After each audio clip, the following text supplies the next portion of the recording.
Welcome to Sister Sessions, a podcast where two sisters on very different journeys explore what it means to live spiritually in today's world. My sister, Jenny Fairbank, is the co-founder and spiritual director of Wisdom Pathways, a yoga and meditation teacher, and a somatic healer devoted to guiding others toward inner peace. And I'm Susie Gustin, a mom of three, producer and owner of Red City Live Entertainment, embracing life's joys while searching for deeper meaning. Together, we have honest, relatable conversations about finding balance, purpose, and connection in everyday life. So, settle in. You're exactly where you need to be. Welcome to Sister Sessions. Hi, everyone. Welcome back to Sister Sessions. I'm Susie, your co-host with Jenny Fairbank, my sister. Hello there. And today is extra special because we have our first guest, and we're so excited to introduce him, Eben Britton. And I will just give you a little insight into who our guest is and what he's all about. Eben is a former NFL turned wellness leader, speaker, and author. Eben is dedicated to guiding individuals towards clarity, balance, and personal power. His journey from professional football player to holistic well-being was shaped by personal struggles with injuries, addiction, and mental health, leading him to embrace ancient wisdom and a deeper connection to God. Eben is the author of the Ebb and Flow Basics Tool to Transform Your Life and the producer of Heal and Flow Retreats, integrating yoga, breathwork, ice immersions, and regenerative nutrition. You might also know him as the host and producer of Hot Boxin' with Mike Tyson and the Ebb and Flow podcast, where he shares profound conversation with a global audience. So impressive. Love that. Yeah. I mean, let's go to Sounds good. Sounds pretty good. Does sound pretty good. So welcome. Thanks for being our first guest. Yeah, of course, guys. Thanks for having me here. I'm excited for it. So have you guys, as the first guest, have you typically just had conversations between yourselves? It's been the sister sessions. Yep. That's I right. love that. Yeah. And do you guys, or maybe, I don't know, let's go with Eben. Do you want to talk about how you and Jenny know each other, how you met? Yeah, sure. I met Jenny a few years ago, I think, like 2022, beginning of 2022. I was coming to Austin. I was visiting Austin from LA to see some buddies. And my good friend Gino, he had booked an Airbnb at this yoga ranch. And he kept talking about Jenny and this amazing woman, Jenny, who runs it, who he'd become friends with, who was, essentially renting us this really awesome little house on this property. I was excited about it. I didn't meet Jenny yet at that time, but I could just feel the energy of the home, of the land, and immediately I was just in love with it. That trip was the beginning of an interesting relationship I was starting with Texas, as I've since moved here and moved into the town where we stayed, where Jenny's yoga ranch is. And, from there, Gino connected Jenny and I. I was doing another event with a buddy of mine, and just since day one, it felt like a really deep soul connection. Like, had never met her before, but felt like we could talk for hours about, because we're on the same wavelength, about our journey through life, our paths, yoga, our sense of spirituality, what it all means to us, all of these things. And eventually, in the summer of 2023, I was here on a trip I was visiting Austin, visiting friends, with my girlfriend and my daughter, and we were at Krause Springs, and I was feeling really conflicted. Like, through COVID, my time in LA felt like, I grew up in LA. I grew up in Burbank in the San Fernando Valley, and LA always felt like home to me until sometime through COVID, I felt this disconnection inside, this like it was time for something new. It was time for more space. It was time for something else. And Texas like kept calling to me, especially this area, the hill country. Not necessarily Austin, the city itself, but like the outskirts, like this land out here. The space, the wildness of it, the land, the trees, this energy out here. And so we were at Krause Springs, and I just got this hit of like, let's just try it. We can do this. We can figure it out. And I made this I started talking with my girlfriend about it, and we just made this decision. Our lease was ending in October at the apartment we were living in LA, and I just said, not going to sign a new lease. I don't know exactly where we're going to go yet, but I'm going to trust God. God's going to show me the way. Spirit's going to show me the way. Just around the time that it was 2 weeks before my lease was ending and we had to be out of the apartment, a friend of mine in Burbank, who is another teacher at the yoga studio that I teach at there, she calls me and says, "Hey, Eb, I'm planning to go out of the country for a few months. Do you know anybody who would want to stay in my place and like basically house sit and like, manage my home while I'm gone?" And I was like, yeah, me. I'll do that, So that was the first step. We ended up being there through the month of October, through November. She was supposed to come back towards the end of November. But then we had another conversation and around middle of November, and I said, it would be great if we could stay here through the end of the year. She said, hold on. The next morning I got a text. She was like, all good. You guys can stay there through January. So that got figured out.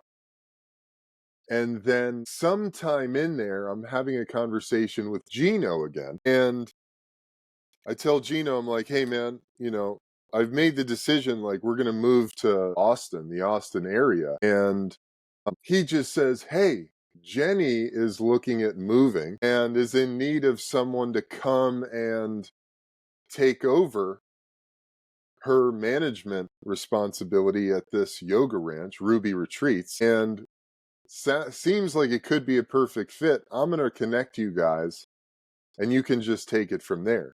So Jenny and I get on the phone, and Jenny's just like, I mean, at that time, Jenny, we had probably had maybe two conversations, but you were so bright and just willing to help.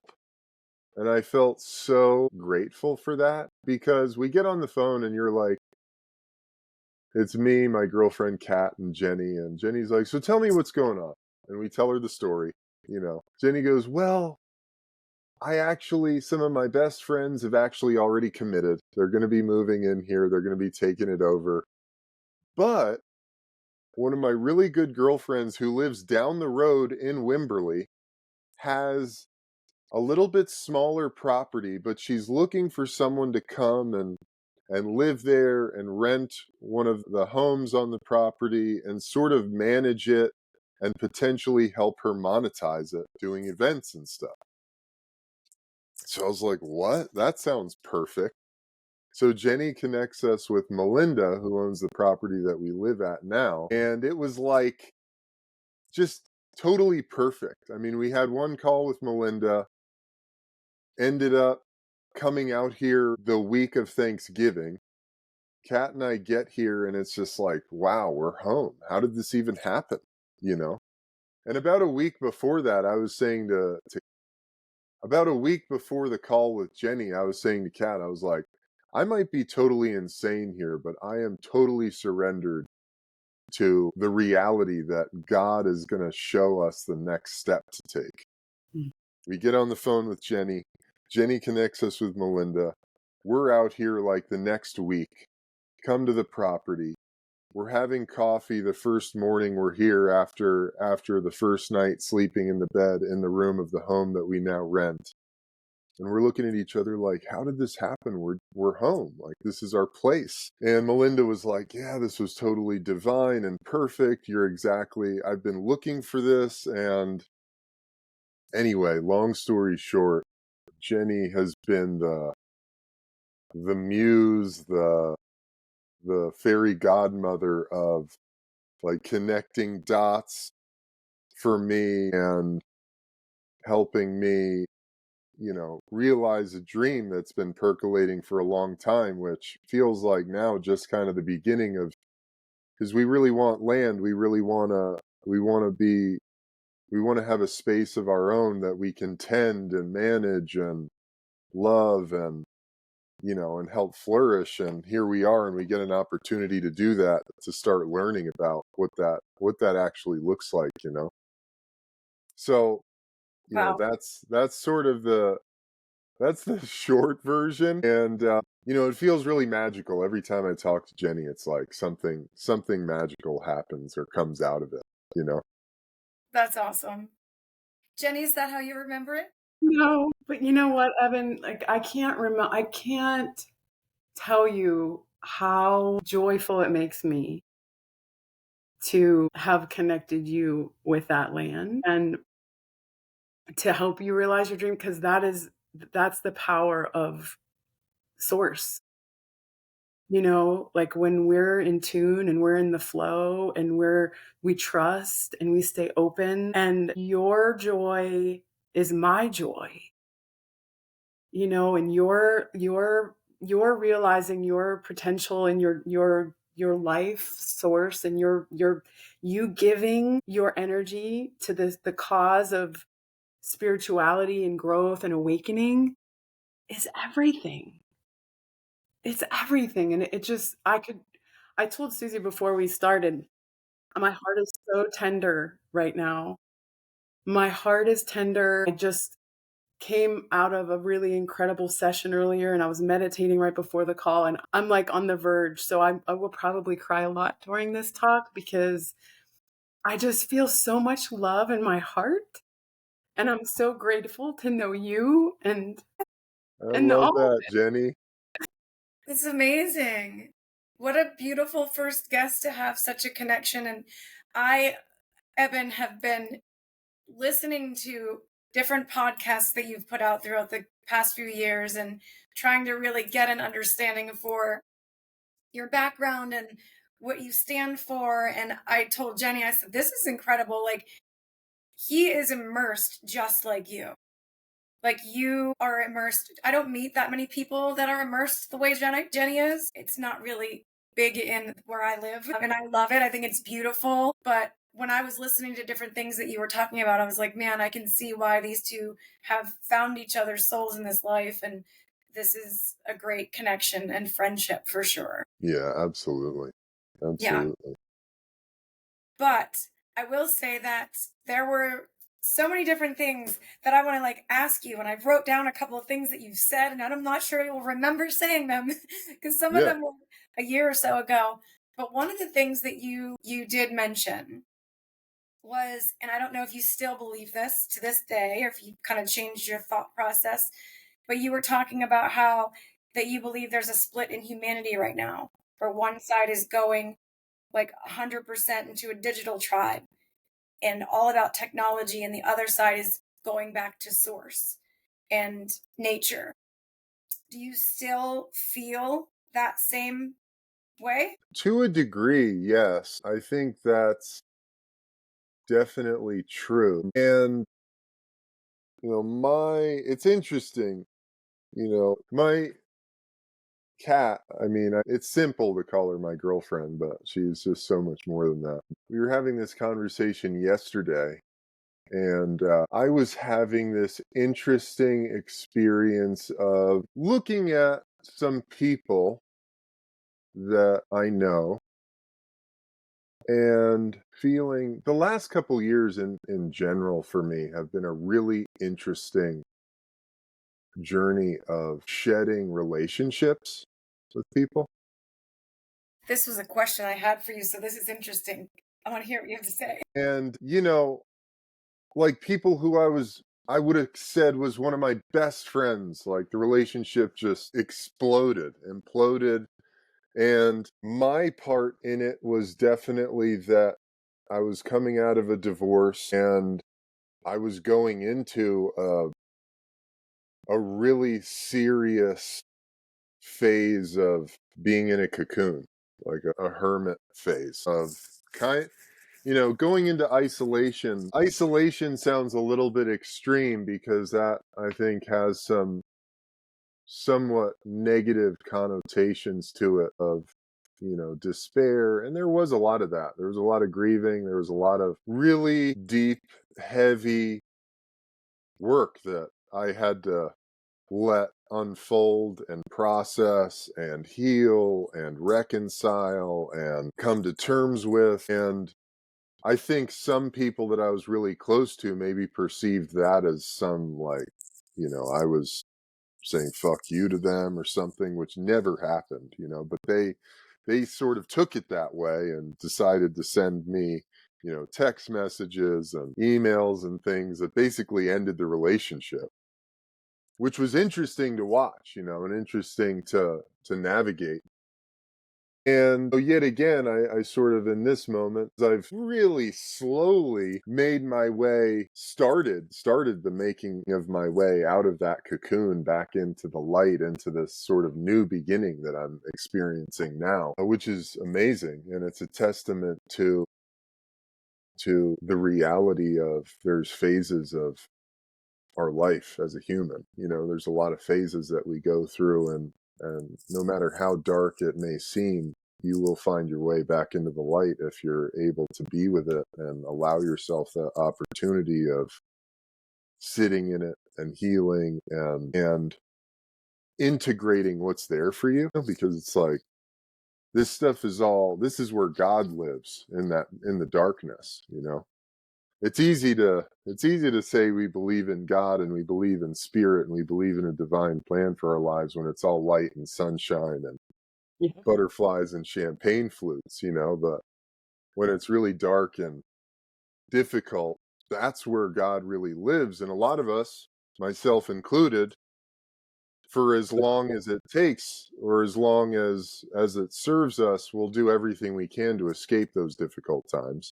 And we'll do that by whatever means necessary. And so I found myself the other day observing some people that I know, and being really curious about the decisions they're making, the things they're talking about, what they're really interested in, all being sort of like externally oriented things. And I was saying to Kat that, as a heavy meditator that I am, like, meditation's probably the one, it's gotten me through so much, this practice that has allowed me the opportunity to cultivate a really deep relationship with myself and whatever's going on inside, and to be able to witness and observe the things, the moments where I'm really uncomfortable, and the insights that emerge from that of why I'm uncomfortable or what's going on there, that, based on the context of my life, like what has led me to that thing or that place in myself where I feel uncomfortable there, and what that's really all about. And I was looking at him, and it occurred to me that, if I had asked these people, like, what do you really love? Like, what are you really interested in your life? I don't know what they would say. And perhaps that's a conversation that will be had at some point, maybe. But it looked to me as though all of the stuff that they were doing was yet another escape route, you know? It was like really clear. It was like, wow, that's like another escape route. Like you said in the intro, like I've struggled and danced with and wrestled with many forms of addiction in my life. And all of those addictions essentially were me desperately attempting to escape discomfort, trying to escape the reality of myself. And, you know, as a person who's chosen this path of clarity, deepening my relationship with myself to the maximum degree, to see like what's really going on here, because I don't, you know, if there's anything I'm really striving for, it's like totally unadulterated presence, like presence that's just me, and like being able to be with that, whether it's blissful and ecstatic or totally boring, you know? Because I think and these are people that are in the spiritual community, the spiritual community, and it's like it was interesting looking at it and observing it and going, oh, in a lot of the spiritual community, we've took ourselves out of the rat race only to construct a whole new race to be a part of, where it's Mm. like we're trying to do stuff to still escape the essence of ourselves, really. And so going back to that idea of this observation I had however many years ago, I think it was around 2020, but looking around and going, wow, it seems really clear and interesting to me that, there's people that are going all in on the technology. They want the VR headset. They want all the augmented reality, tools and gadgets that they can possibly have. And then there's other people who I feel like I'm part of that's like going back into the forest, like going back into the earth, going back into God and into spirit, into something that appears to me at least, this is part of it too, because it doesn't serve anyone, myself included, to be judgmental about it. Like that's your path, man. Like that's your journey. And God lives there too. 100%. And so, it's like for me, it's about cutting away, peeling away all the layers of things, identities, personas, stuff that sort of exists around, the bare essentials of me, which is the thing that is one with God, one with source, and how do I cultivate that relationship? And to me, it seems that my humanity is really the pathway by which I realize that relationship more and more on a deeper and deeper level. And anything that I'm choosing to do that takes me away from that, which is essentially an escape route, which could be alcohol, it could be other substances, it could be Instagram, it could be work, it could be, sex, it can be whatever the thing, there's all kinds of stuff. We have infinite distractions now. Hmm. And I think, all of these things too can be good and pleasant and enjoyable, but it's about what's our intention with it and what are we doing with it. And, if you read, I'm constantly reading books, I'm constantly learning more. I feel like I practice being a student of life, of humanity, of all of this stuff. And there's this thing that comes up, and many writers talk about this, many texts talk about this transition into the new earth. It can be Uh-huh. called. It might be Yeah, called the new earth, which is, essentially it's the frequency, the vibration of the planet is literally shifting into another octave. that's right. And as organisms that exist on the planet, we can either shift into this new octave, this new vibrational frequency of being, which with certain things, it takes certain practices, physical, mental, emotional ways of being for us to shift into this new vibrational frequency, which essentially is higher and lighter as far as I can tell, which means that it's a lot of letting go of the things that are keeping us tied to our materialistic way of being, which again, nothing wrong with that. And so I would expand it. So to answer your question, I would expand my feeling, my perspective on that into, it's not just technology. It's really like people who are interested in like really healing themselves, really reconciling their humanity, which is essentially getting good with being, and those who are choosing the escape route, you know, and So well. it can be, it's not just technology, I don't think, because that's kind of what my observation led me towards. Like, it can be plant medicine. It can be, DMT and psilocybin, and it can be all these things that have been sort of colored in a way of like, this is the path of enlightenment. But, all of those things are also tools of distraction as well at the end of the day, because the ultimate path towards unification, oneness, is that we as individuals are in total allowance and acceptance of all of it, you know, the denser vibrations and the higher vibrations. I saw a buddy of mine sent me this great thread that was talking essentially about this, which, it's like in the spiritual community, I think there's been a wrong turn. There's a really easy shift that allows one, if you really study and you really learn about, ancient spiritual practices and ancient sort of spiritual philosophies, you can spiritually bypass your way through all of it, Yep. and say and claim like, oh, this is healing, you know.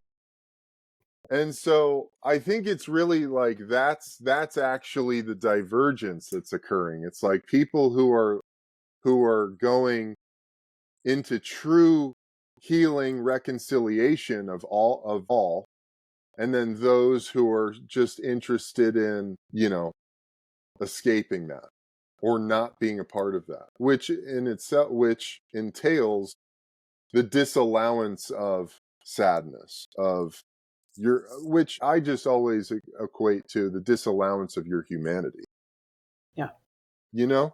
Yeah. So I think that would be my evolved feeling on that divide that's occurring.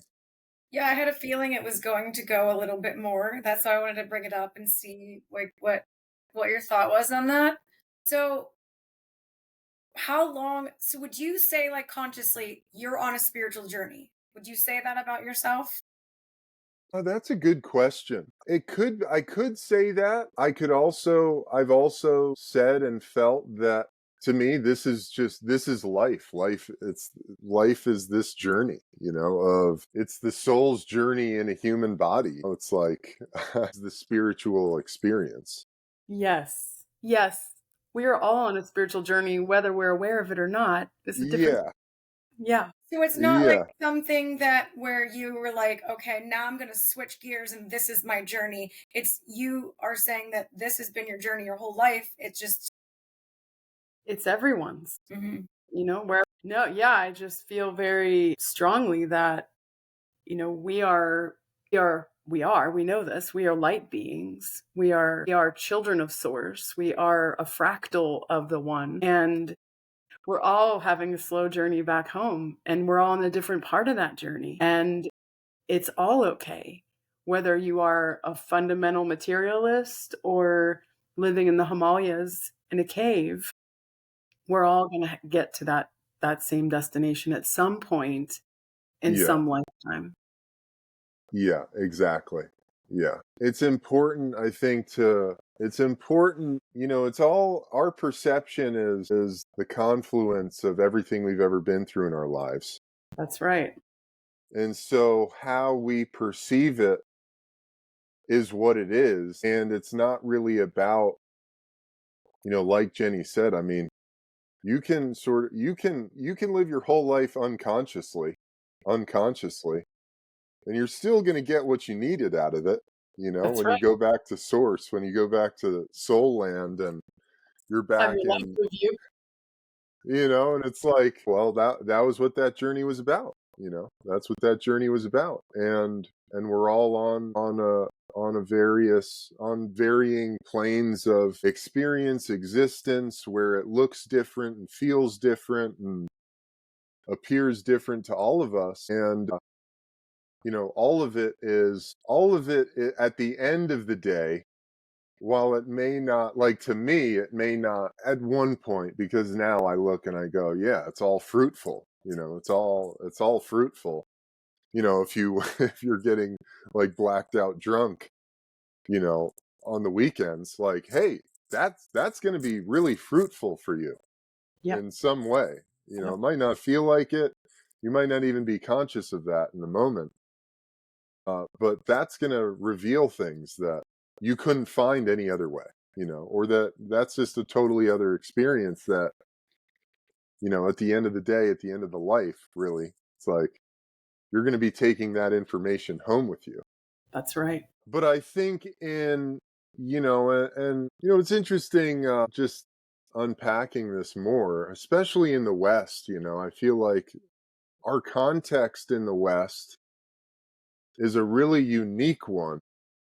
I've gotten to interview some pretty cool people, some pretty interesting people. And Sadhguru is one of these guys that he's like a kind of a contemporary guru, yogic guru. And whatever you feel about Sadhguru, I mean, I think some of what he has to say is interesting. I think other parts of it aren't so useful.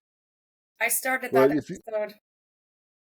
But if you ask Sadhguru, what's the, like, how do you self-realize, or how do you reach enlightenment? And he would say there is no process. Like, if you said, what's the process? Do I meditate, and do I do yoga, and do I eat these foods, and do I do this? Do I fast? Like, what's the process of attaining enlightenment? And he would say, there is no process. It's already here. It's already now, which is true to an extent. However, Mm-hmm. in my experience and what I've observed and seen in the Western context, because of our programming, conditioning, because of the operating system that we are living through, there certainly has to be a process to it of deconditioning, deprogramming. It's one of the issues with plant medicine use in the West, in my opinion, also, because while I feel like it can be very useful in expanding our awareness of greater realms of existence and greater depths of our psyche and our spirit, also because of the context we're coming at it from, plant medicine has a very particular position in our toolkit in the West. Yes. Like the indigenous tribes where these medicines were used, like, as a part of their culture and their experience, like, they have a much different context. Like, these plants provide them with a connection to a realm, to intelligences, and intelligence that they understand from a much different position than we really have access to when we're coming into it. Mm-hmm. So for us, it inevitably becomes this thing of like, oh, I have to do this. Otherwise, I'm not good enough, or I don't know enough, or Are I you don't talking about like ayahuasca experiences, like stuff like that? So I'm on the same really, page. really anything like plant medicine, ayahuasca, psilocybin, even LSD, any of these psychedelic entheogenic compounds that give us this like really profound experience, because of the context that we are coming at it from in the West, which is this materialist oriented way of being. And then we're taught from the time we're little children, whether you come from a highly religious background or not, like, God is something outside of yourself, you know? So when you're coming into a medicine that shows you, like, no, God is here, God is within you, having this like blissful, orgasmic, and also sometimes terrifying experience of Mm-hmm. God, of the ultimate reality, then it becomes that you perceive that as something that you can only access through the plant, you know? Exactly. That's the problem. Right. So, we've got all these people who are doing ayahuasca and smoking the toad venom. Susie is 5-MeO DMT. Like if Mm-hmm. you had so ayahuasca contains DMT and a whole bunch of other stuff. That's like the riverboat ride on the soul trip. It's like 12 hours. It's like a 12-hour ride that's really something else that, I don't, people all over the internet are recommending it to people. And I'm like, I Mm-mm. can't recommend it to anyone. Mm-mm. If you feel called to it, you need to educate yourself and really develop you need to investigate it deeply before you go into that.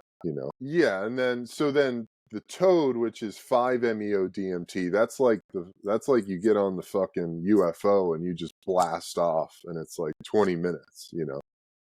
So it's like a much more it's like a faster, more explosive experience of what you might get if you drink ayahuasca. But anyway, whatever it is, whatever the thing is that you're using, because going back, I'll say it for like the nth time here, just to close out this point, which is part of this divide that I feel like is happening.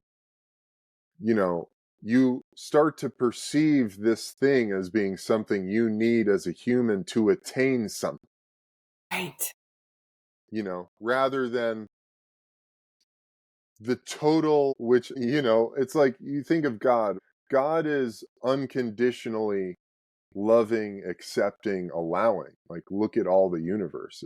It's like it's here. It's just here. Like there's no conditions on it. Wayne Dyer said, I think really accurately, if we started putting conditions on the reality of the universe and the reality of life on Earth, like it would literally start to fall apart. Mm-hmm. Obviously there's natural laws and physics in place that keep this planet together and keep us moving through the infinite the infinite universe and all of that stuff. But aside from that, there's no conditions on what exists and what's possible. And so if you think about yourself as a microcosm of God, as a droplet or a fragment of God's source oneness, like why are we still keeping our inner being fragmented by saying, I shouldn't feel sad, or I shouldn't feel angry, or I'm not allowed to feel that? Because then you're just keeping yourself in pieces. You're not Mm-hmm. allowing the entirety of your being to be seen and experienced, which is essentially it's the crux of, most trauma healing. Is like the little kid in you is desperate to feel loved, safe, accepted, allowed. I mean, for me, a lot of it's been this, getting right with little Ed, at the end of the day, who felt scared and unsafe and like nobody was he couldn't rely on anybody. It's like a lot of my anger, a lot of my frustration comes out of that place, and it's been a really interesting ride to just, actively and inactively, consciously and unconsciously develop this relationship with my inner child, little 7-year-old Eb, and go, hey dude, we're safe now, I've Yeah. got you. And so how does that feel, Susie? Does that make any sense? Yes, yes. No, that was good for sure. Again, I felt like you were going to have a lot more to give on that, so I wanted to bring it up because it was like a couple of years ago that that particular podcast was posted. That I was do. great. That was really interesting. What do you have, Yeah, Jen? go ahead. I just want to comment on what you said, Ed, because I completely agree with you. And the trouble with all of those plant medicines is that there can become kind of almost an addiction to it. And the only way they feel like they can tap in. And the one positive thing I see in it, because I've worked with several people before and after their ceremonies, getting them ready and then holding space with the integration afterwards. And and really being able to witness the before and after in them and their opening of their heart and this true knowing that there is something greater than what they've perceived before or would even consider before. And what I love about that is that it opens this doorway to something greater. The thing about these medicines is that it does not change your consciousness. Yes. And we are here to change and expand our consciousness, our awareness of who and what we truly are. And so to me, that's just a doorway opening to doing the real work. Yes, exactly. And you cannot bypass that. Yes. What? What? No, it's really an important thing to say because, I say this and I can be sort of, there's a Viking warlord that lives in me and Oh, he's yeah. just like, he's just swinging a battle axe and like wants to cut the bullshit all the time. So I can get really like passionate and fiery about these things while, plant medicine has been super powerful for me in exactly what Jenny said, of tapping me into levels of myself and my heart and things that I never could have possibly really understood unless I had done that, and 100% Jenny hit the nail on the head, Susie, because the problem is that Westerners are led to believe that you go and do a ceremony, you go and you take some mushrooms and all your problems are solved. You're healed, you're done. That's it. It's, enlightened being emerges, but it's really like Jenny said, it's a doorway that shows you the work that is to be done, but it doesn't do the work for you. You have to then, in your conscious waking life as a human, from moment to moment, you still have to do the work where the rubber meets the road. You know what I mean? Like when you're at work and you feel fucking triggered by something your boss said or the email that came in, like, can you sit with that, feel it, gather some sort of information about where that feeling, that vibration is coming from in yourself, giving yourself some space not to react, not to perpetuate more chaos and more confusion in the situation, and allow yourself the opportunity to respond in a way that really serves you and your growth and the expansion of the relationship that is, involved. Fully agree. So here, let's go here now. Listen, I fully agree with you. However, I just want to make sure I'm getting this. You guys are saying that it's necessary to open that. No. Okay. No. I am trying to, Oh, no. I'm reading, I'm immersing myself in different ways than you guys. My life is so different. That's why I'm fascinated by these conversations. And Jenny knows I do work every day, all day on myself, all the time. I'm very conscious.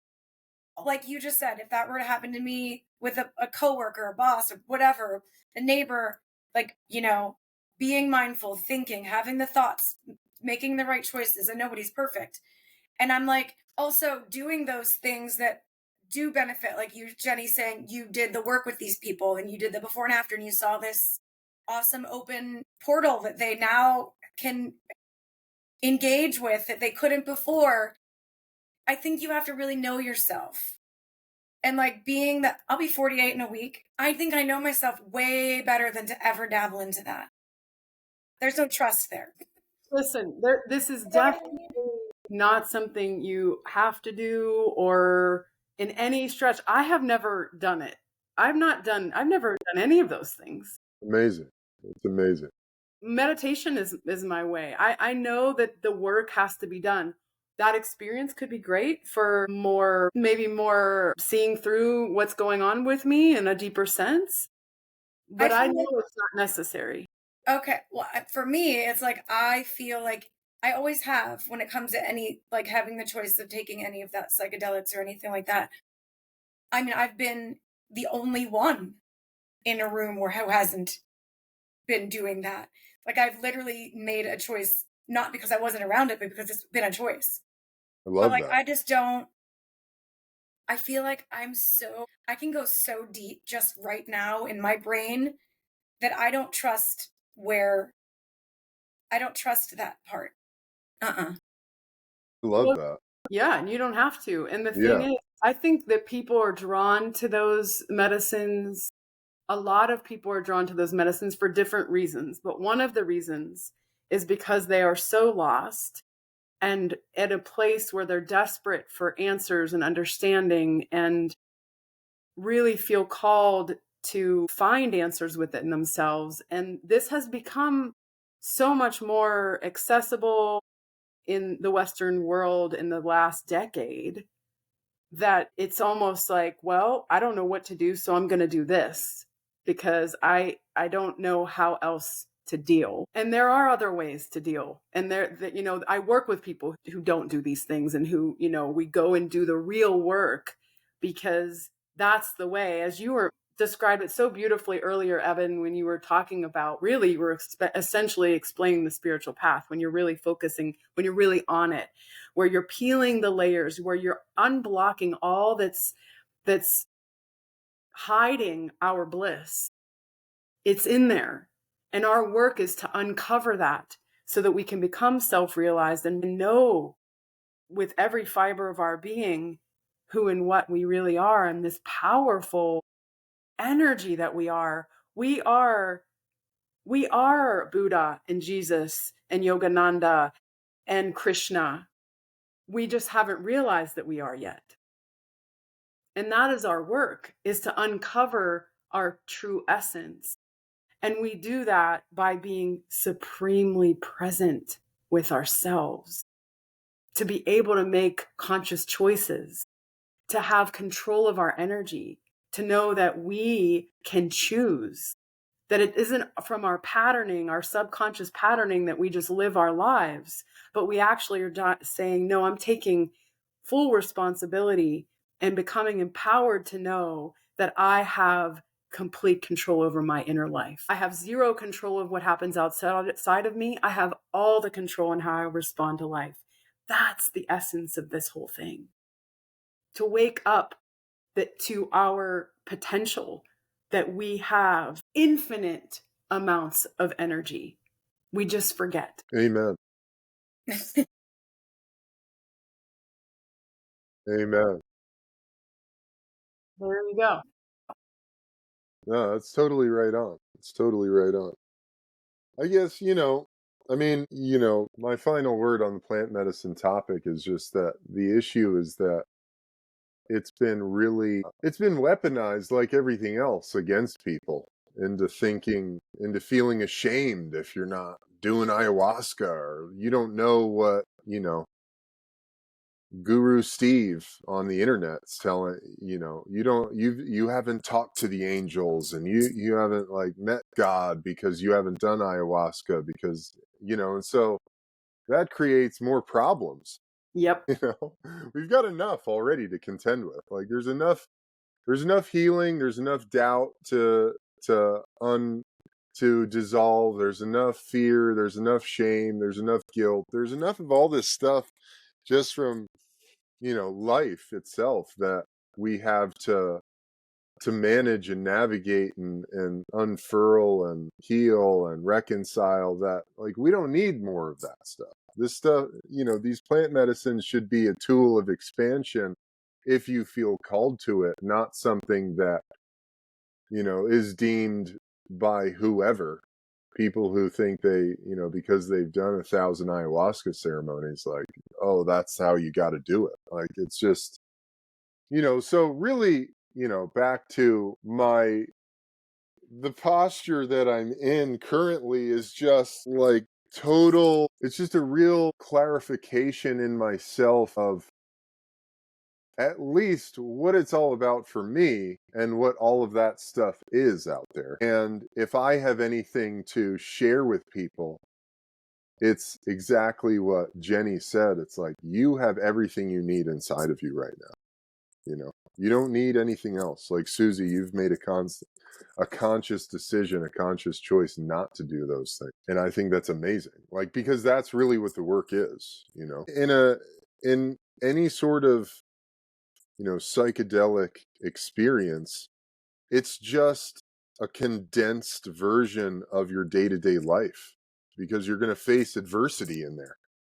Yeah. And you're going to have to manage it in real time. Otherwise, you're going to fucking lose your mind or spin into a really bad trip. So you have to face, quote unquote, your demons, like in this really intense, acute experience, rather than, going about your day, having a weird conversation with your neighbor where you're like, yo, what the fuck? And you have to deal with that in real time. One of the things that Jenny talks about on our sessions here, like every time, she really talks about the importance of meditation in your regular life. And Jenny has shared several times what that looks like in her world. And you mentioned how important meditation is to you.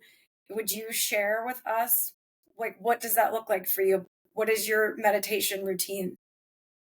Yeah, totally. First of all, I meditate at least once a day for an indefinite amount of time. Could be 10 minutes, could be 30 minutes, but I will just sit and be still and be quiet and meditate. My practice is like a listening awareness meditation, which I've come to over the years of just like studying meditation techniques, practicing it, doing it every day for the last, I don't know, 8 years or so, and it's evolved. It's taken many forms. I've done following the breath, I've done guided meditations, I've done all sorts of things. I use open focus techniques, which maybe that's another podcast, but so I meditate for like, huh do you have a specific space? Are you inside, outside? I'm usually in my bedroom, and I sit up straight. I have a hard time sitting in the lotus position because of my hips and back and knees from my football career. So I just sit up nice and straight on the edge of my bed. I put a couple pillows underneath my hips, keep my hips a little bit above my knees, and I just go for it. I close my eyes, I start breathing, I relax my body.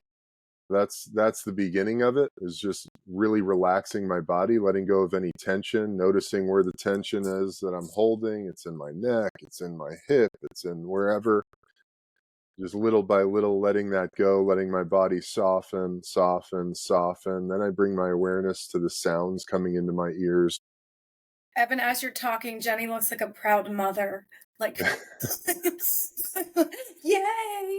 Yeah. I mean, dude, meditation that's the bee's knees. I mean, it's That like, is the way. yeah, I mean, to me, that's what's changed my life.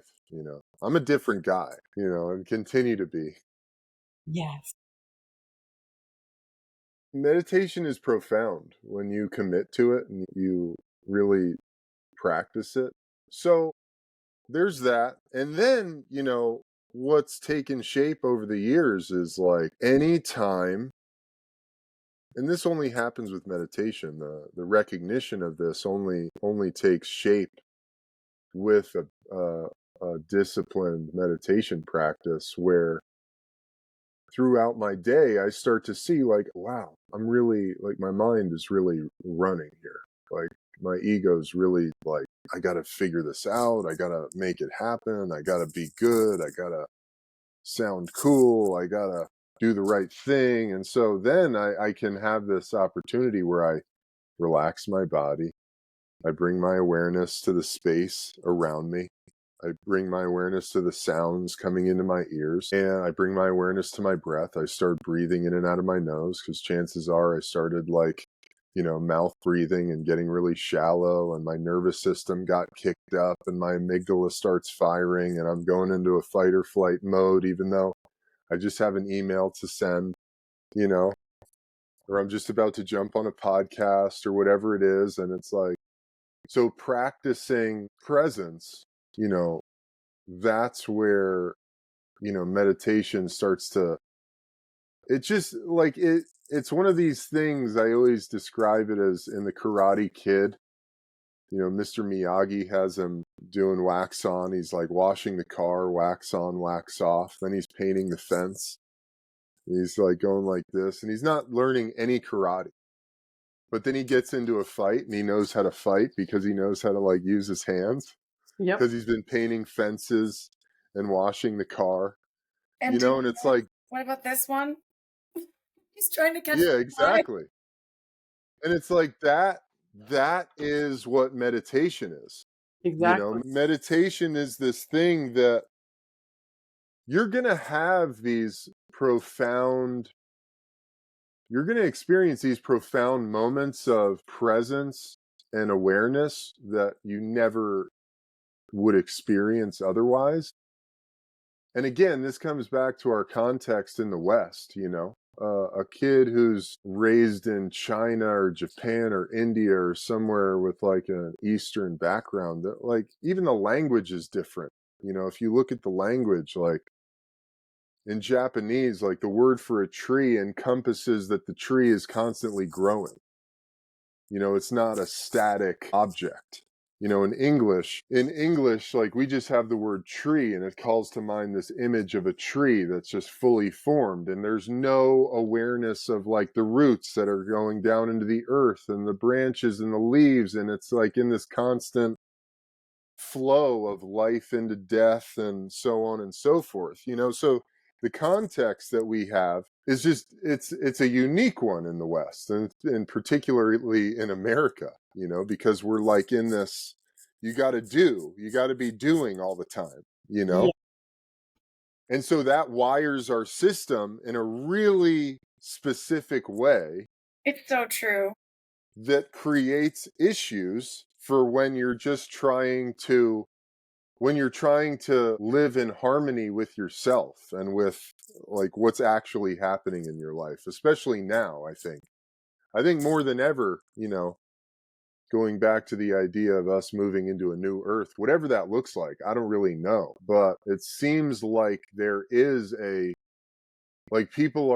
burnout is like, I don't know a statistic, but I would say that there's got to be a massive percentage of Americans who are experiencing complete and utter burnout, like spiritually, neurochemically, emotionally, physically, So burnout is really just a sign of like we've just literally like we've burned out the system. Like it's a computer that's fried. Like it can't really work anymore, but we keep grinding away because we don't know another way. We don't know how to do it differently. And so there's this necessity of slowing down and becoming more aware and more present, because that's actually where like our energy stores actually exist, is like learning how to rest, learning how to be. And then can we do all of the things we want to do? Because I think that's great too. Like build an empire, build the life of your dreams. What else are we doing here? That's right. Realize all of your dreams and do it from a place of being so that your energy is sustainable. Mm-hmm. Yeah, it's so true. And like you're saying, like the constant doing, and then feeling guilty if you don't. And that is very much so in our society. Yeah. And for me, being a stay-at-home mom, or which I haven't always been, but I have for the past quite a few years now. And yes, I do have a production company and I do big shows, but those happen because they're so big. They happen every few years and I'm all in. And then when it's done, it's done again. I don't have this 9 to 5 daily thing, but I constantly feel daily like I'm not enough because I'm just a stay-at-home mother, because of the way the society is. It's a daily thing. And I feel forced to fill my day with things so that I am enough. Oh, Susie, that breaks my heart to hear, because it's not, there's this whole thing that's happening, I think, in our world, of opening up to recognizing the burnout, recognizing that this is not how we want to live. So many people that I work with and know who are in the corporate world just want to pull away. They want to be done. They're just, what are we doing? There's this awakening that's happening on this planet because we are shifting in a higher age. We are in the higher age now. There's a cycle that goes through, right? We go through these cycles. descending ages and ascending ages. We're in the ascending age of what is called Dwapara Yuga. And I know I've talked about this here before, right? And this is the age of energy. Things are rapidly shifting, but what we must do is be first, then do. Be first, which is going inward, having an inner practice. And when you have that inner practice, that automatically starts to filter throughout your day. Just like you said, I've been like, you're more aware. You said, getting an email or something, and you can just stop and breathe. Let me get back to my center. Let me connect with my source. Then I can take action in a much higher way, right? Clarity comes in, peace comes in, the idea that you can solve any problem from that place. You can't when you're in your amygdala and you're fired up and your energy is just moving to move, right? You're not going to get what you need and want from that space. Exactly. Yeah. It's Jenny, powerful. so have we moved out of the Kali Yuga? Yes. So we did. We have done that already. We have been in, so the yoga Guys, cycle. what are you talking about? Okay, so This is some deep stuff here. the yuga cycles are the ages. There are in every culture across the planet, they talk about these in different terms, right? The golden age, the dark ages, the Piscean age, the Aquarian age, right? But it's all the same thing. And from the yoga philosophy, we call them the yugas, which means age. And the transition stage from Kali Yuga into Dwapara Yuga is 200 years. And that started in 1800, 1800. 1800s, 1900s, we're in the transition stage. Now we're fully in it. And that lasts, I always forget the numbers, but several, way beyond our lifetime. Right. And then we go into the third and fourth stage. But the age of energy, where everything, as you can see, is rapidly shifting, right? Technology's booming and it's continuing to, which is so beautiful. And I do think with this whole timeline thing, and we talk about the new earth and these terms, right? What it is some people are really wanting to hold on to this old age and stay in the old systems because it's comfortable and it's known, even if it's the known misery. We know these systems don't work, but we're desperate. Some people are desperate to hold on to that because they're afraid of change and the unknown. Then there's another section of us who are so thrilled to have the new age, that we're in it, and that we have signed up to be here on this planet at this time to help usher in this new age, to really formulate what our new systems are going to be. What do we want to create? So I encourage everybody, really focus on what we want to create and build, not what is being destroyed, what is working for us and what we don't want anymore. Don't focus on that. Focus on what we want to build, because we have the power to create this new world in the highest light that we possibly can. And that's what we're here for. I know it. I know why I incarnated at this time. And I know everyone else does too. We need to remember it and wake up to that and focus on rebuilding in the new light. Because right now, at this moment in time, what is it? March 4th, 2025, we are in the destructive phase. Kali, is coming in and destroying. She is like getting her sword and taking it all down. And that's hard, it's a little hard to sit in. Yeah.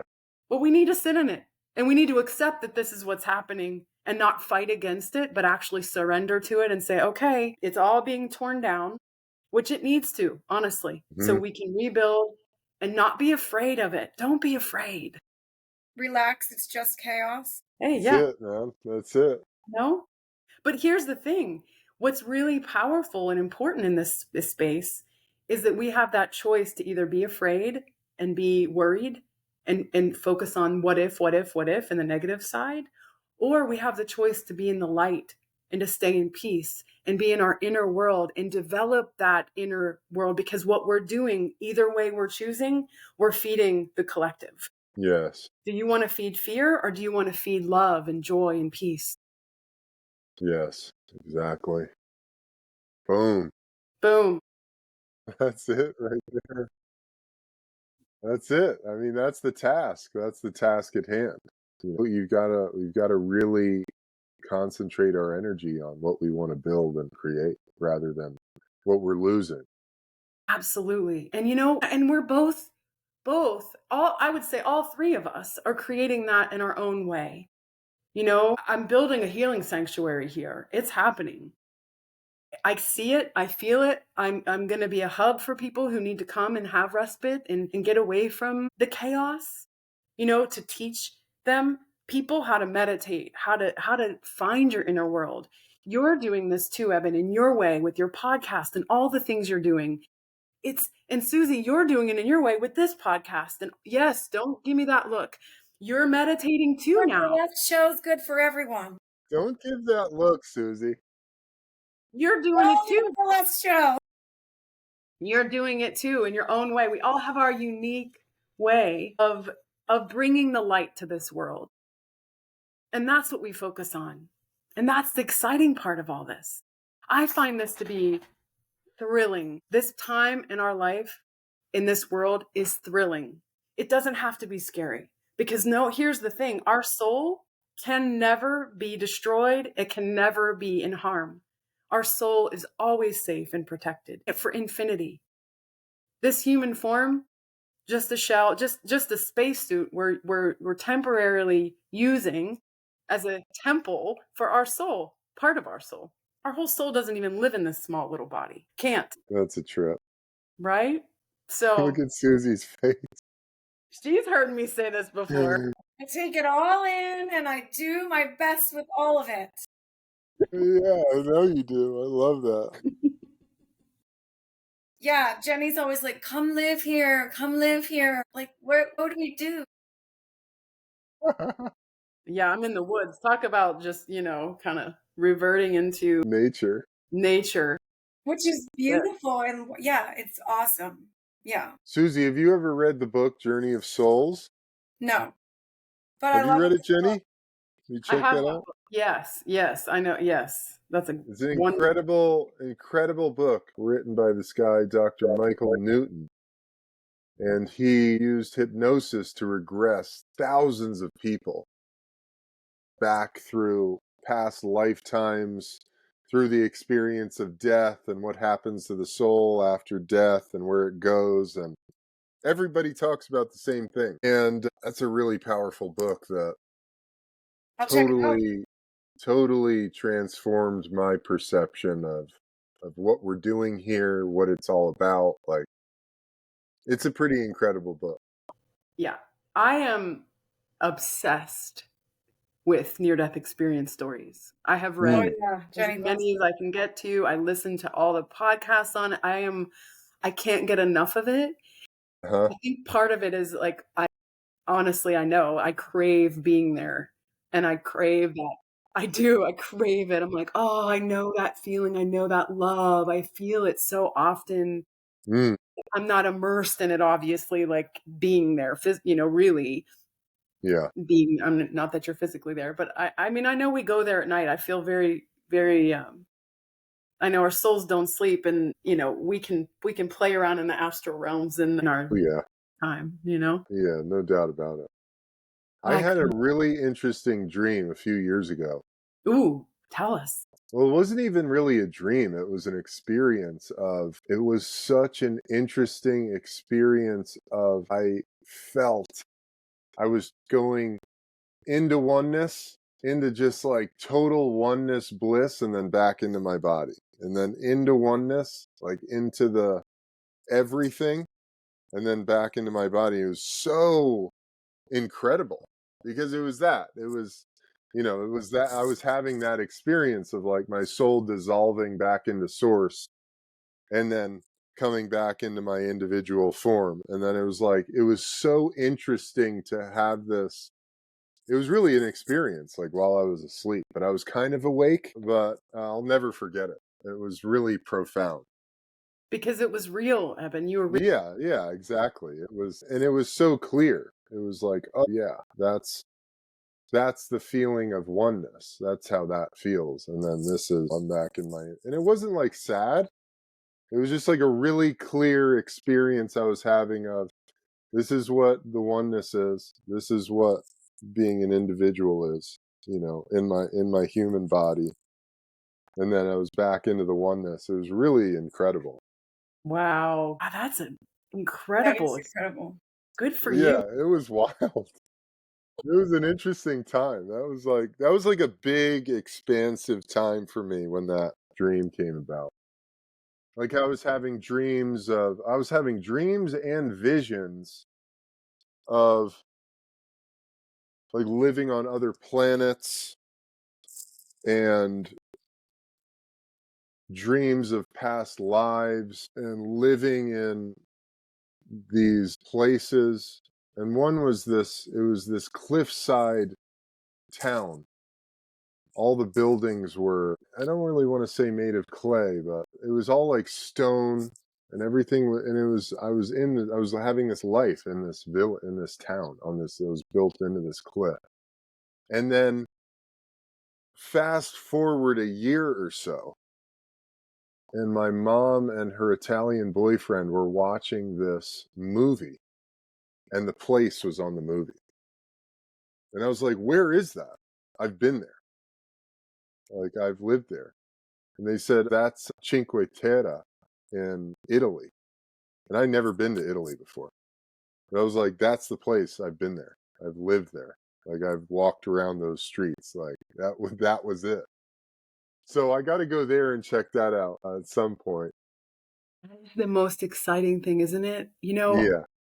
I haven't really shared this much with anybody at all, really. But I'm working with one of my friends, Christina, who does past life regression Oh yeah, stuff. this was fascinating. We've been, since before we moved out here, Christina and I would come to the yoga barn and we were just kind of, I said, I wanted to have an experience with her because she's been doing this for a long while. And I thought, oh, let's see. Oh, Wow. so much so, Eben, and I can't go into all of it, of course. We meet every Friday, and even now on Zoom, and she'll take me into this place, and she's typing it all, she's recording it, and it's not, sometimes I go into a past life, but sometimes it's just my higher self talking, and she's asking questions. I don't remember most of it. I feel like I just had a long nap, and she'll say, guess what? And she'll tell me these things. I'm like, what? That's what's wild is Jenny's like, I just feel like I take a nap and I don't know what's going on. Yeah. And then That's amazing. and so we're going to write a book. I love that. Yes, please. I mean, I don't even know what happens. There's like, sometimes I'll say, oh, I saw an image, and that, like I remember this image, and she then will tell me some of the things that came through. Wow. I'm kind of in awe of it because I don't even know what is going on in a certain sense. Really fascinating. Yeah. Yeah. I love that. I love that. Can't wait to read the book. Me too. Yeah, that's funny. But yeah, that it's real, Yeah, this it's real. whole thing is a dream that we're in right now. We think this is real, and we're in a matrix. Totally. It's just like a game. Like Totally. we're playing this wonderful part that we've chosen to play. And one of my favorite teachers, Swami Kriyananda, he has left the planet now well over a decade, and he said once, Swami Kriyananda is an event for which I am responsible. And I just love it. Yeah, I love that. Meaning that he himself is the event. Oh, I do love that. Yeah, like, Yeah. this is the event. I'm responsible for this, and I need to do my best and put in all the effort I can. And It kind of makes it sound a little more fun too. Totally. It's Everybody totally loves an fun. event. exactly, it is. Come on. We are this little tiny, tiny speck, this earth, in Oh my this gosh, I'm using this. I love it. good. That's so This much great. more fun. It is fun. It It is is. really fun when you look at it that way. It really is. Let's not take it Because all it's like, seriously.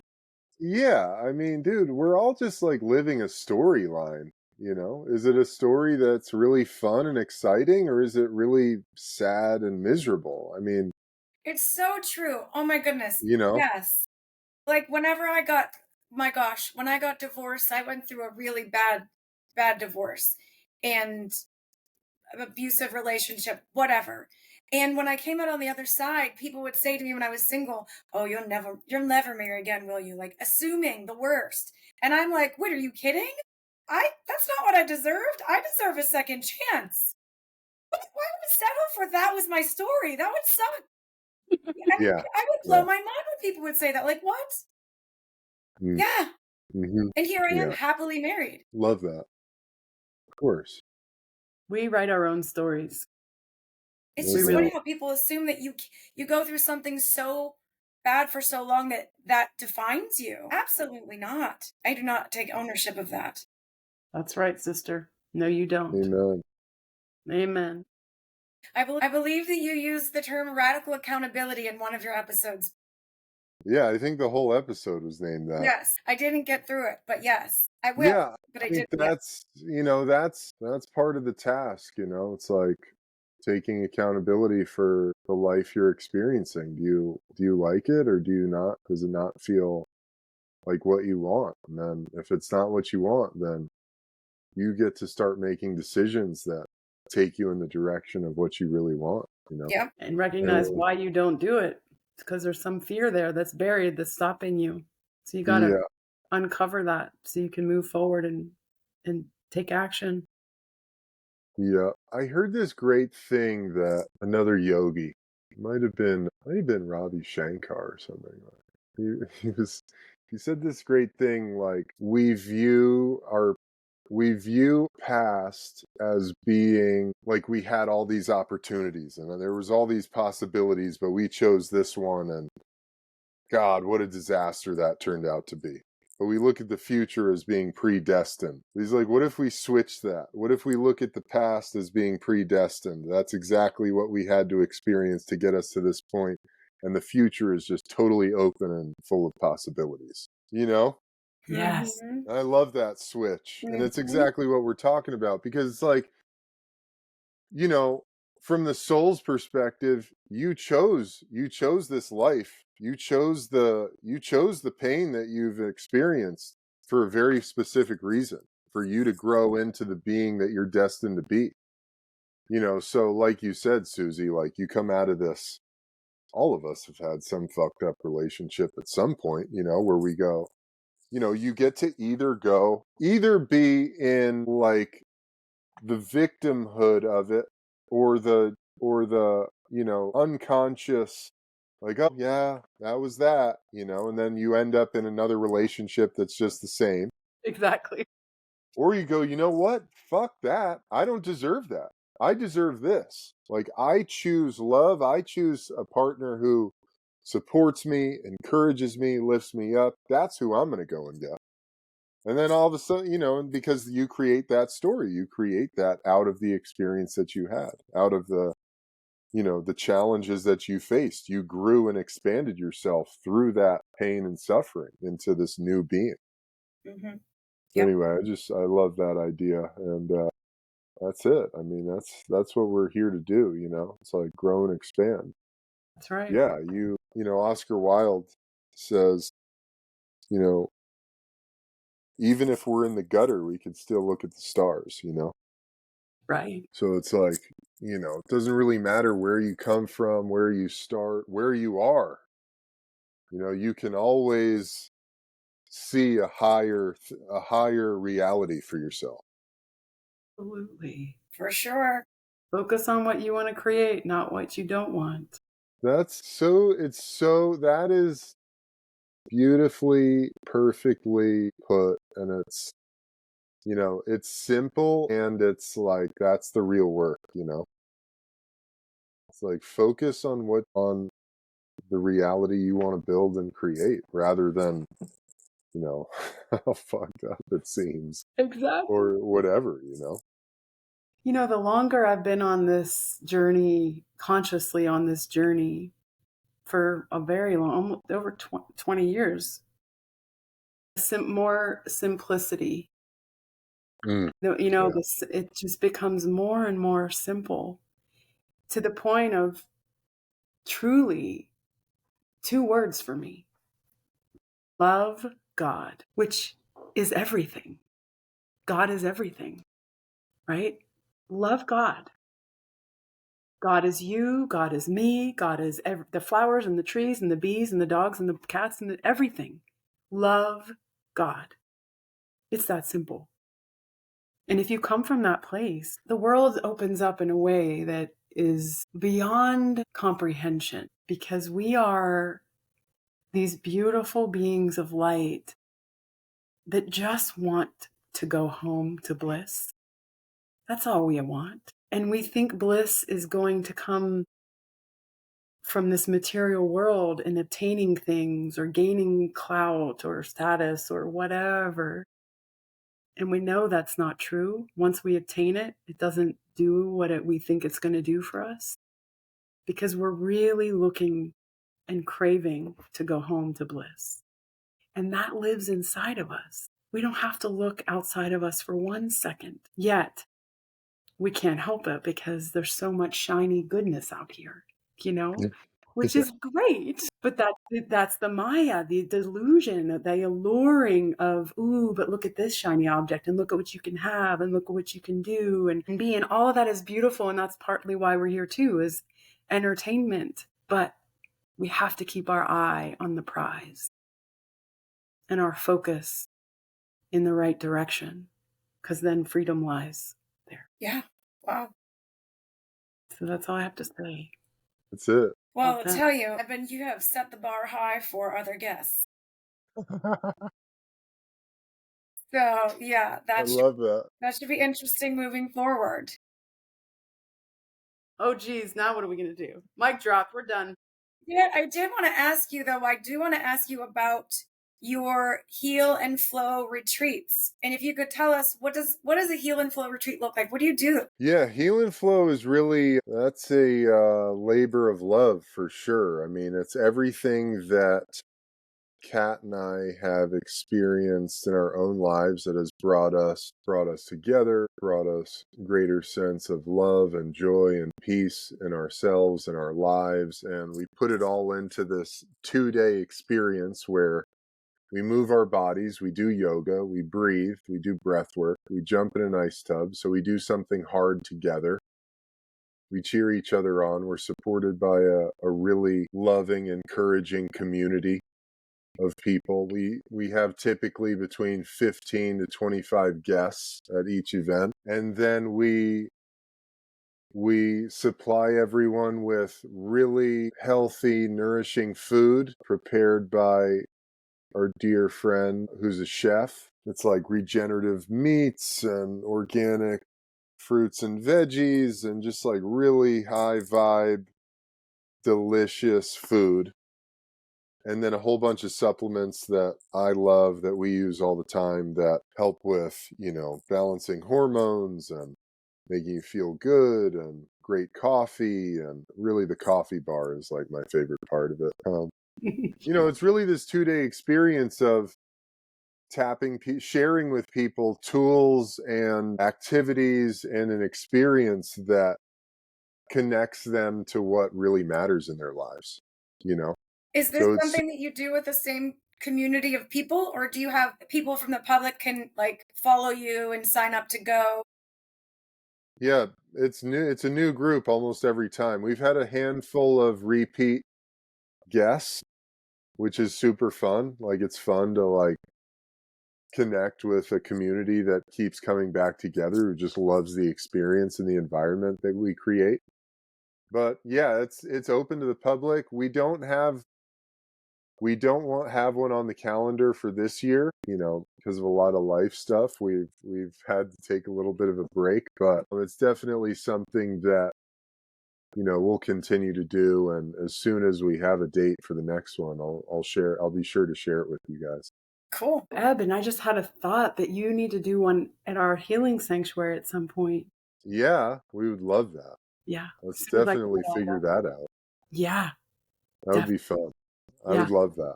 Yeah. And Gino's been telling me he's coming here, so we'll see when that's going to happen. Okay. Gotta get him wrangled in. So I want to do, if that's okay, if this is okay, fun and insightful rapid fire questions to you, Eben. Okay. Are you ready? Take a deep breath. Okay, I'm ready. Okay. Morning ritual you can't skip. Breath work.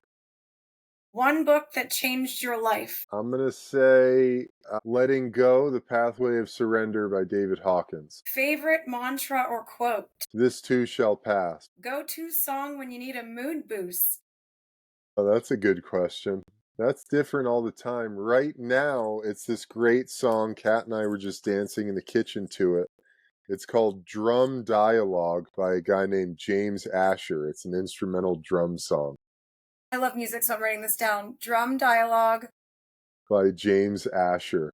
James Asher. All right, all right. You can't help but just like start Shimmying shimmying your shoulders. The shoulder shimmy? Yeah, All right. you can't help. You're going to just go for it. With her little snap. Huh? Yeah. Okay. Most unexpected lesson that football taught you. Unexpected. The unexpected lesson I learned in football was when people are lying to you. Like when people are saying one thing, but based on their body language and everything that's happening, like learning to tune into what's happening behind somebody's words. Powerful right there. Yeah. Okay. One thing people misunderstand about you. Well, one thing people misunderstand about me, people might think I'm a really serious guy, but I'm pretty goofy and lighthearted and fun, you know, at the Okay. core of me. Mm-hmm. If you could have dinner with any spiritual teacher, past, present, who would it be? You know, I've had a lot of fun listening to this guy, and I've listened to thousands of hours of his talks. I would say Alan Watts. Yeah, that's a cool answer. Yeah, and he'd probably be drunk as hell And during smoking a the. cigar. Yeah, so I think he'd be a lot of fun, and I would love to sit down with him. Okay, I'm gonna write that name down too, because you guys just made him sound like somebody that is like a character. He is. He's a character, and he's just a really deep human being, like super deep. Cool. What is your guilty pleasure? Man, I mean, I don't do it less and less, but pizza is just like, I mean, a good pizza is just like heavenly to me. Which I eat like so rarely now. It's sad, but it's not sad because, you know, I choose feeling really good and eating pizza and like bread and cheese. It just like fills my body with inflammation. You know, that's like, I love pizza. Yeah, good one. Best advice you've ever received. Learn how to rest, relax. Yeah. Got some good answers. We've got one more for you. Okay. If you had to describe your spiritual journey, which we're talking was now your life journey, right? You guys said, in one word, what would it be? Slow. That was kind of funny. Pretty much everyone's, Eben, right? That was the last rapid question, so you can feel free to elaborate on that one. I'm still waiting. I'm still waiting for the day where I dissolve into light. It hasn't happened yet. You know, it moves slower and slower. And, you know, the cool thing is like, cool, man. I'm really Where getting would you be good. going fast anyway, right? Yeah, exactly. Exactly. But again, going back to sort of the meat and potatoes of our conversation on this episode, which totally love. This is one of my favorite combos I've ever had, guys. Truly. You know, I think that when we get on the spiritual journey, like we think like, dude, it's just blast off into oblivion, you know? I'm just going to be in nirvana like before I know it. And it's just like, you know, slower and slower into, you know, the reality of my humanness, you know? So slow would have to be the word. And really fun. Interesting. I could also say fucking super interesting. Not what I've expected. You know, a few years ago, I felt like I was on top of the spiritual mountain, you know? And then, like, a year ago, I was in utter despair and felt totally lost, going like, what happened? Like, I was having dreams where I was dissolving into oneness. Like, what happened? And, what's been revealed is like, this is all the journey. All of this is like, you summit one mountain and all of a sudden you're back into another valley. You're at the bottom of another mountain. There's another mountain to climb. And yeah, Jenny, I'm asking Jenny because I feel like she always can analyze these things a little bit. But whenever Eben was saying that he went from feeling so much like that to then feeling so down, would you describe that? Because I'm just going off of things you always say as like kind of like losing your center balance, like kind of getting off balance in your center, or no? No, I hear what you're saying. No, I would actually say that what Eben is experiencing is what everybody experiences on this journey, is Sure. the ebbs and flows. But I love the analogy of it almost like a bumblebee. It's not mm, linear. Our growth is yeah, all over the place. How the yeah, bumblebee is all over, and that totally. it's the nature of it, right? It's like you feel like you've just, peeled a layer off, and then there's another one that comes up. And then, so you have to be really present and vigilant with yourself and gracious. Yes. Give yourself a lot of grace that this is not all uphill. It's like I don't you like that. that's how it, Yeah. Well, then, I don't like that. you look at it, it's a yeah, it's a spiral. spiral. It's Yeah. literally a spiral. And karma comes and goes around and Yeah, around. yeah, And we might think we're over something, but then it comes back. So don't ever be, feeling like you've reached the summit, because let's be honest, we will know when we have. Like Yeah, we and yeah, I'll will. tell you, I like to be honest about because you always give me, and Eben, you're here now. I'd like to hear what you say too, but I have definitely allowed myself to believe because, I went through over 12 years of a very hard life. Jenny knows it was very, very difficult. And I find myself saying to myself, I did the shit. I don't deserve that anymore. Like I went and I feel so grounded and so good and so healthy minded in my soul. And I even did when I was going through it, which we've talked about before. I never lost that. It was what was happening outside of me. However, I feel like no. That was that part of my life, and now it's all supposed to be good from here. I did it. Well, yes, and yes, you did.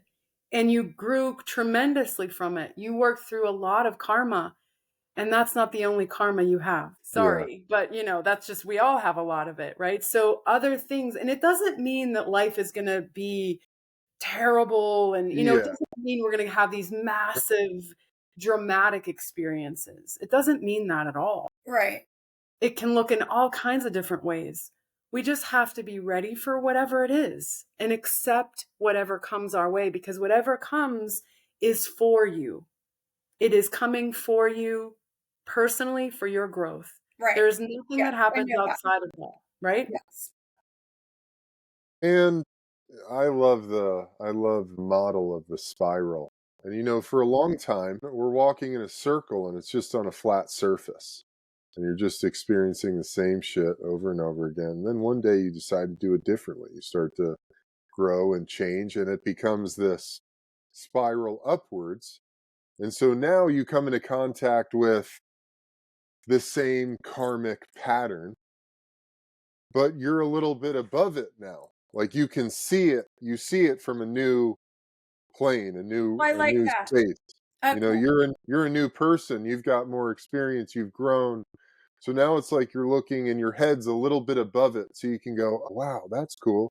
So now I can choose differently now that I'm experiencing the same thing, and that takes you a little bit higher, and you keep growing.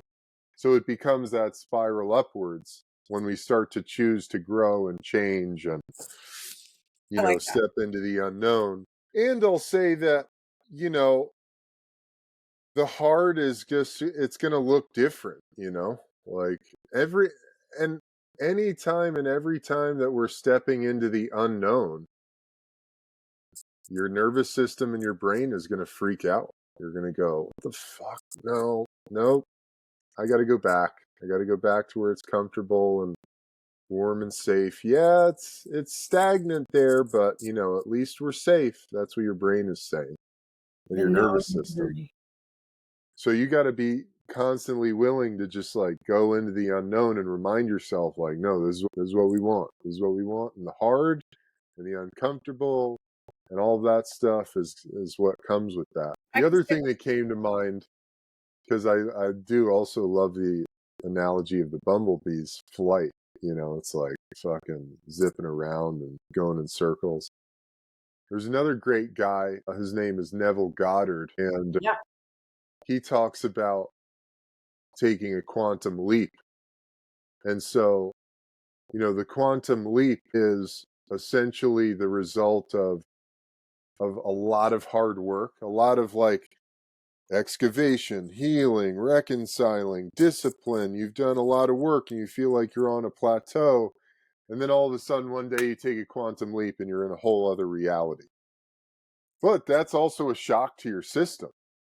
Like you go, holy shit, like how did this happen? How did I get here? But you took this quantum leap and you propelled yourself into a whole other dimension of experience, and that can be really startling. So it can feel scary and unknown, and it takes I have a great therapist who said to me, Eb, it takes your brain and your nervous system 6 months to a year to adapt to changes that are happening. That's right. And here we just think like, you experience a loss, a death, a new career, moving, whatever it is, and like you should just be in it. It just doesn't work that way. Like that's surrendering to the slowness of our humanity, of our inner process. It's like it takes time. It takes giving yourself a lot of grace. Allowing yourself the grace to unfold and process as is the natural process of it. Like we can't just fucking okay, I'm done feeling sad, I'm done. And I just want to make a point to what you said, which is so powerful. What I've witnessed so many times over the years working with people is sometimes that catapult, that quantum leap will happen from this place of real struggle when you feel like you're just dipped real deep. Like, oh, I've been doing all this work and I'm stagnant and now I'm like actually not feeling good. And what am I doing? And kind of questioning everything. And then the key here is never give up. Don't quit. Right. And when I see somebody not quit, something shifts at some point where they have this grander awakening of like, whoa, something different happened for me. And now I'm feeling even better than I was before. Like, or some kind of an aha awakening in certain phase of their life or whatever they're going through or dealing with. And it's so beautiful to witness. And so one of my mantras to people is don't give up. Don't quit on yourself. No matter how hard, how much you don't want to sit and meditate, how much you don't want to pay attention to yourself, do it anyway. Because I promise you, you are going to come out on the other side at some point greater and more aware and more understanding in a depth that you can't even begin to fathom right now. Trust in the process. I will not be defeated. That's right. No, Susie. Oh my goodness. Okay, you guys, this was so fun. It was. So fun. Loved it. And I just want to let listeners know that if they want to, follow you on Instagram, they can go to, it's Ed's Britton, EDSBRITTON. That's right. Those are my first 3 initials in my last name, Eben Daniel Smith Britton. Perfect. So some people think my name is Ed. I get messages all the time. Ed! I'm like, no, it's Eben, but it's fine. I think I did Yeah. that to Jenny. When It's I fine. first mentioned you as I was like, your friend Ed. I think I did that. Ed! I think so. Yeah, Ed. Yeah, I was guilty of that. It's For all sure. good. Yeah, it's Ed's Britton. Pretty much anything and everything I'm doing you could find there. This past week, I finished shooting my online course, which will go live in the next few months. I don't have the exact launch date, but keep an eye out for that. It's called The Athlete's Approach. Really excited about that. That'll really be everything I've ever done, my podcast, the book, put into a really polished, accessible product for people to tap into and join a community of people where, we'll do calls and get to hang out and do all kinds of fun stuff. So I'm excited about that. That's so cool. Awesome. Well, I hope that all of our listeners, I know that they're going to follow you and they enjoyed this as much as we did. And any last words from you, Eben? I don't think so. Just thank you guys so much. This was really fun. I loved it. And, maybe we do it again sometime. Yeah, Sounds great. that would be lovely. Thank you, Eben, That'd be so fun. much. Thank you. Thank you. All is well. Thank you for tuning in to this week's episode of the Sister Sessions podcast. If you found inspiration in today's conversation, we'd love it if you shared the episode with your besties, family, or even your favorite neighbors. We'll be back next week with more to share, but until then, remember, meditation is the key to unlocking your inner peace. All is well, friends. See you soon.